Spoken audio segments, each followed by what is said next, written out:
তাওবার নামাজ কিভাবে পড়বেন, কখন পড়বেন, কেন পড়বেন এবং এর ফজিলত কি, সবই কিছুই জানতে পারবেন আজকের ছোট্ট একটি ভিডিওর মাধ্যমে। তাই না টেনে সম্পূর্ণ ভিডিওটি দেখতে থাকুন। আসসালামু আলাইকুম ওয়া রাহমাতুল্লাহি ওয়া বারাকাতুহু। নাহমাদুহু ওয়া নুসাল্লি ওয়া নুসাল্লিমু আলা রাসূলিহিল কারীম। আম্মা বা'দ, ফাআউযু বিল্লাহি মিনাশ শাইতানির রাজীম। বিসমিল্লাহির রাহমানির রাহিম। সুপ্রিয় দর্শক শ্রোতা মণ্ডলী, আজকের ভিডিও থেকে আমরা জানতে পারবো তাওবার নামাজ কিভাবে পড়তে হয়, কেন পড়তে হয়, কখন পড়তে হয় এবং এই নামাজের নিয়ত, নিয়ম ও ফজিলত কি। সবার প্রথমে আমরা এই নামাজের ফজিলত জেনে নেব ইনশাআল্লাহ। সুনানে আত-তিরমিজি 406 নম্বর হাদিস এবং সুনানে আবু দাউদ 1521 নম্বর হাদিসে এই হাদিসে মুবারকখানা উল্লেখিত রয়েছে। হাদিসে মুবারকখানা রওয়ায়াত করেছেন হযরত আবু বকর সিদ্দিক রাদিয়াল্লাহু তাআলা আনহু, যিনি সকল সাহাবায়ে কেরামের শ্রেষ্ঠ সাহাবী এবং দয়াল নবীজির খুবই সবচেয়ে কাছের সাহাবী। তিনি বলেন, আমি রাসূল সাল্লাল্লাহু আলাইহি ওয়া আলিহি ওয়াসাল্লামের পবিত্র নুরানি জবান মুবারক থেকে শুনেছি, দয়াল নবীজি বলেছেন, যেই ব্যক্তি কোনো গুনাহ করে ফেলে, যে কোনো ভুল ত্রুটি অন্যায় অপরাধ করে ফেলে আল্লাহ রাব্বুল আলামিনের কাছে, তখন সে সাথে সাথে যেন উত্তম রূপে ওযু করে, আর যদি নাপাক থাকে তাহলে উত্তম রূপে গোসল করে, উত্তম রূপে ওযু করে সাথে সাথে যেন সে 2 রাকাত তাওবার নামাজ আদায় করে নেয়। অর্থাৎ সলাতুত তাওবার 2 রাকাত নামাজ আদায় করে, যদি তাওবার নামাজ আদায় করে 100 বার দুরূদ শরীফ পাঠ করার পর আল্লাহ রাব্বুল আলামিনের দরবারে ক্ষমা প্রার্থনা করে এবং অনুতপ্ত হয়, সারেন্ডার করে, আল্লাহ রাব্বুল আলামিন তার গুনাহ খাতা মাফ করে তাকে মাসুম বানিয়ে দেন। সুবহানাল্লাহি ওয়া বিহামদিহি সুবহানাল্লাহিল আযীম। এবার আসুন জেনে নেই তাওবার নামাজ আপনি কখন পড়বেন, মানে কোন সময়টায় পড়বেন। তাওবার নামাজ মূলত নফল নামাজ। এই নামাজ আপনি যে কোনো সময় পড়তে পারেন, সকাল সন্ধ্যার হারাম সময়টি ছাড়া। হারাম সময় কখন? সকালবেলা অর্থাৎ সূর্য উদয়ের সময়, আর বিকেল হচ্ছে আসর নামাজের পর থেকে নিয়ে মাগরিবের আগ পর্যন্ত। এই 2 সময় নামাজ পড়া যায় না, এই 2 সময় হচ্ছে হারাম সময়। এই 2 সময় ছাড়া আপনি যে কোনো সময় দিনে কিংবা রাতে এই নামাজ আদায় করতে পারবেন। এবার আসুন আমরা নামাজের নিয়ত ও নিয়ম জেনে নিই। নামাজের নিয়ত হচ্ছে নাওয়াইতু আন উসাল্লি লিল্লাহি তাআলা রাকাতাই সলাতি তাওবাহ নাফলি মুতাওয়াজ্জিহান ইলা জিহাতিল কাবাতি শরীফাতি আল্লাহু আকবার। এটি আপনি মুখে উচ্চারণ করতে পারেন, আর মুখে উচ্চারণ না করলেও যদি আপনি মনে মনে নিয়ত করে নেন যে আমি তাওবার 2 রাকাত নফল নামাজ আদায় করছি মাওলাই কারিমের সন্তুষ্টি অর্জনের জন্য, আপনি মুখে এটাও বলতেও হবে না, আপনি মনে মনে নিয়ত করলে হবে যে আমি আল্লাহ পাকের সন্তুষ্টির জন্য সারেন্ডার হয়ে তাওবার 2 রাকাত নামাজ আদায় করছি। আপনার মনে মনে এই নিয়ত পোষণ করে সর্বপ্রথমে আপনি উত্তম রূপে ওযু করে নেবেন। যদি সম্ভব হয় তাহলে ওযু করার পর ওযুর 2 রাকাত নামাজ আগে আদায় করে নেবেন। ওযুর 2 রাকাত তাহিয়াতুল ওযুর নামাজ আদায় করে এরপর তাওবার নামাজ আদায় করবেন ইনশাআল্লাহ। আর যদি সম্ভব না হয় তাহলে আপনি ডাইরেক্ট ওযু করার পরই তাওবার 2 রাকাত নামাজ আদায় করে নিতে পারবেন ইনশাআল্লাহ। তো আপনি ওযু করার পরই যখন তাওবার নামাজ আদায় করবেন, তাওবার নামাজের নিয়তটি পাঠ করে আল্লাহু আকবার বলে মহিলারা বুকে আর পুরুষরা নাভির নিচে হাত বাঁধবেন। বাঁধার পর পড়বেন সানা সুবহানাকা আল্লাহুম্মা ওয়া বিহামদিকা ওয়া তাবারাকা ইসমুকা ওয়া তাআলা জাদ্দুকা ওয়া লা ইলাহা গায়রুক। এরপর আউযু বিল্লাহি মিনাশ শাইতানির রাজীম বিসমিল্লাহির রহমানির রহিম। এগুলো কিন্তু অবশ্যই পড়তে হবে, এগুলা পড়া সুন্নতে মুআক্কাদা, অবশ্যই পাঠ করতে হবে। এরপর আউযু বিল্লাহি বিসমিল্লাহ পাঠ করার পর সূরাতু ফাতিহা। সূরা ফাতিহা সূরা ফাতিহা আপনি আমরা সকলেই পড়তে পারি।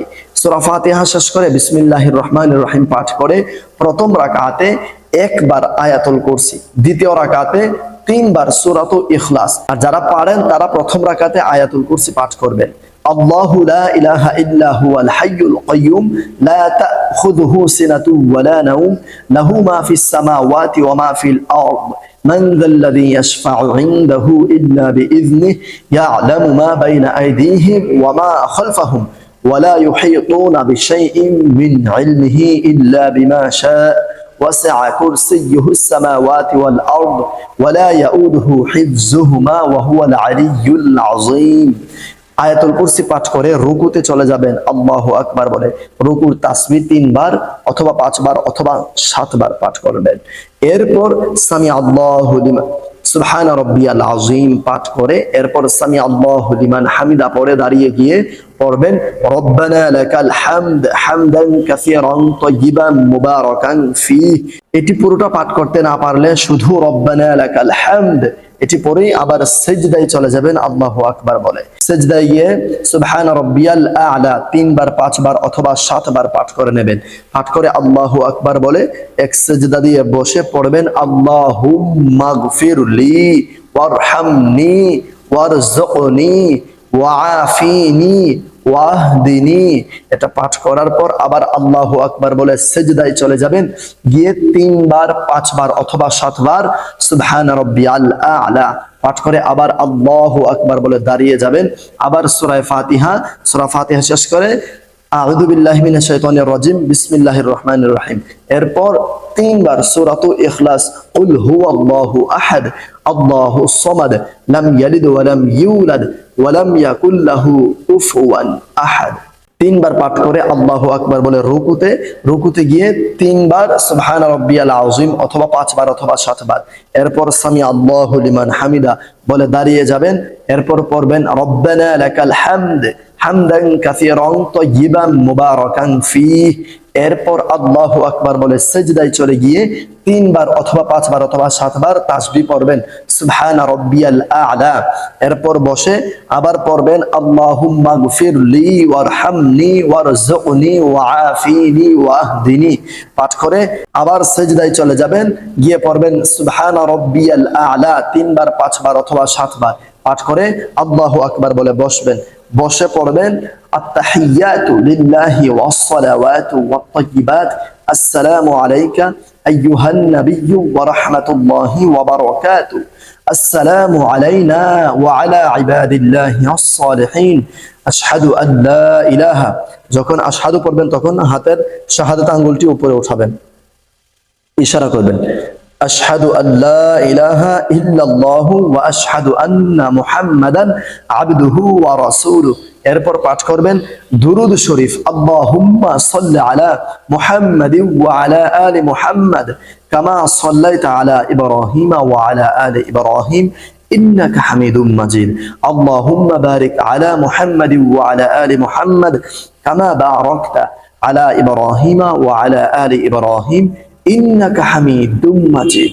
এরপর দুআয়ে মাসুরা আল্লাহুম্মা ইন্নী যালামতু নাফসি যুলমান কাসীরা ওয়া লা ইয়াগফিরুয যুনুবা ইল্লা আনতা ফাগফির লি মাগফিরাতাম মিন ইনদিকা ওয়ারহামনি ইন্নাকা আনতাল গফুরুর রহিম। দুআয়ে মাসুরা শেষ করে সালাম ফিরাবেন ডান দিকে এরপর বাম দিকে। আর সালাম ফিরানোর সময় আপনার চেহারা অর্থাৎ আপনার ঘাড় ঘুরবে, শুধু আপনার এই বডি কিন্তু ঘুরবে না, শুধু আপনার ঘাড় ঘুরবে। আসসালামু আলাইকুম ওয়া রাহমাতুল্লাহ আবার আসসালামু আলাইকুম ওয়া রাহমাতুল্লাহ। ঘাড় ঘুরে চোখের দৃষ্টি থাকবে কাঁধে, আবার চোখের দৃষ্টি বাম কাঁধে। এরপর 100 বার নবীজির উপর মহব্বত নিয়ে দুরুদ শরীফ পাঠ করবেন। 100 বার দুরুদ শরীফ পাঠ করা শেষ। এরপর মোনাজাত ধরবেন। মোনাজাতে সর্বপ্রথমেই আল্লাহ রাব্বুল আলামিনের প্রশংসা করবেন। আল্লাহ তুমি মালিক, তুমি খালেক, তুমি সৃষ্টিকর্তা, তুমি প্রভু, তুমি আমার অন্তর্যামী, তুমি আমার সৃষ্টিকর্তা, তুমি আমার মালিক, তুমি আমার সবকিছু। এরপর আল্লাহর প্রশংসা শেষ করে নিজের গুনাহের জন্য অনুতপ্ত হইবেন।